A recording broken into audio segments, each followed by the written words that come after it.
Morning 8th class. ये हमारी आज की वर्कशीट है। यूटी हो गया होगा आपका। Worksheet number 10।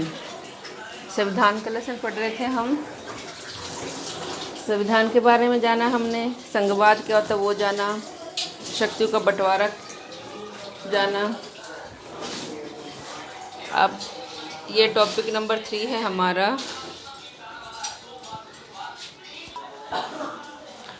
आज हम पढ़ेंगे मौलिक अधिकार। क्या होते हैं मौलिक अधिकार? मौलिक अधिकार वो अधिकार होते हैं जो भारतीय संविधान ने हमें दिए हैं। ये वो अधिकार हैं जिन्हें हमसे कोई नहीं छीन सकता। कुछ विशेष परिस्थितियों में इनको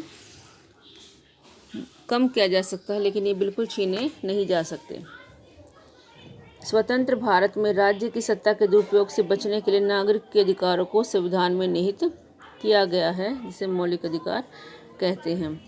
संविधान राज्य और अन्य व्यक्तियों के समक्ष व्यक्तियों के अधिकारों की रक्षा करता है। इसके अलावा संविधान के खंड में नीति निर्देशक तत्वों को भी समाहित किया गया है, जिसका उद्देश्य राज्य में सामाजिक आर्थिक सुधार लाना है।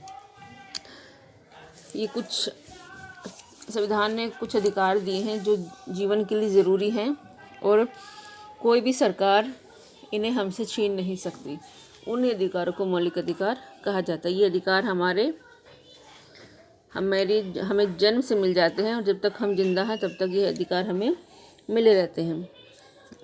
6 अधिकार हैं हमारे, 6 मौलिक अधिकार दिए गए हैं। ये आपको याद होने चाहिए, याद करने हैं ये आपको अच्छे से। पहला अधिकार हमारा समानता अधिकार। समानता मतलब बराबरी।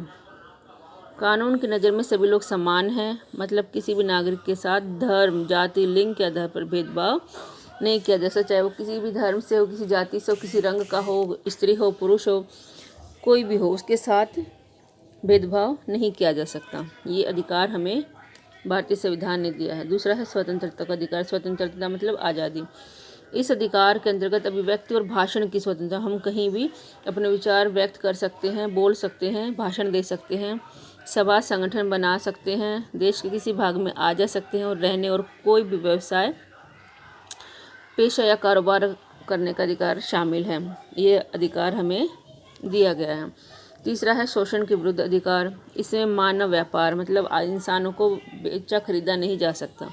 और 14 वर्ष से कम उम्र के बच्चों को मजदूरी पर रखना अपराध है। अगर ऐसा करता कोई पाया जाता है तो उसके लिए सजा का भी प्रावधान है। उसके बाद धार्मिक स्वतंत्रता का अधिकार। प्रत्येक व्यक्ति को अपनी इच्छा का धर्म अपनाने, उसका प्रचार प्रसार करने की स्वतंत्रता। हम कोई अपनी मर्जी से कोई भी धर्म अपना सकते हैं, अपना धर्म छोड़ सकते हैं, दूसरा धर्म अपना सकते हैं।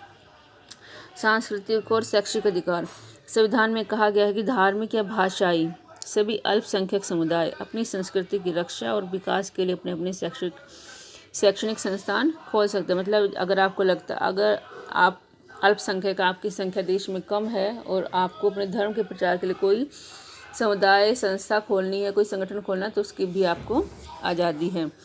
उसके बाद है संवैधानिक उपचारों का अधिकार। सभी नागरिकों को मौलिक अधिकारों के हनन होने पर अदालत जाने की स्वतंत्रता है। यदि आपको इनमें से कोई भी अधिकार ना मिले, इनसे आपसे छीना जाता है, तो इस अधिकार का इस्तेमाल करके आप कानून की शरण ले सकते हैं। ये हमारे मौलिक अधिकार हैं, बहुत महत्वपूर्ण हैं, सबको याद होने चाहिए। उसके बाद है धर्मनिरपेक्षता। ये हमारे भारतीय संविधान के मुख्य लक्षण हैं, ये आपको पता होना चाहिए। उसके बाद धर्मनिरपेक्षता, इसका अर्थ है राज्य द्वारा किसी एक धर्म को राज्य के धर्म के रूप में बढ़ावा देना, अर्थात राज्य के लिए सभी धर्म समान हैं। भारत एक धर्मनिरपेक्ष राज्य है। धर्मनिरपेक्षता का अर्थ है कि भारत का कोई धर्म नहीं है, किसी भी धर्म को भारत की सरकार बढ़ावा नहीं देती, यहाँ सभी धर्म एक समान हैं। उसके बाद एक्टिविटी। मेरा दोस्तों के साथ पढ़ना, खेलना, खाना, ये मेरा कौन सा अधिकार है? ये हमारा स्वतंत्रता का अधिकार है। बाकी के अधिकार आपको खुद लिखने हैं। मुझे देश के किसी भी राज्य में निवास करने का अधिकार है, ये लिखना है। 14 साल से कम उम्र का हूँ, मजदूरी नहीं करवा सकता। मुझे अपने धर्म को मानने, उसके प्रचार प्रसार की स्वतंत्रता है। मुझे अपनी संस्कृति की रक्षा व उसके विकास का अधिकार है। ये सारे अधिकार आपको लिखने हैं। इसके बाद क्वेश्चंस हैं। मौलिक अधिकार किसे कहते हैं?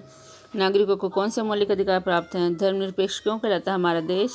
और नागरिकों के लिए मौलिक अधिकार क्यों आवश्यक हैं। ये बहुत आसान है, बहुत इम्पोर्टेंट भी है, अच्छे से कर लेना।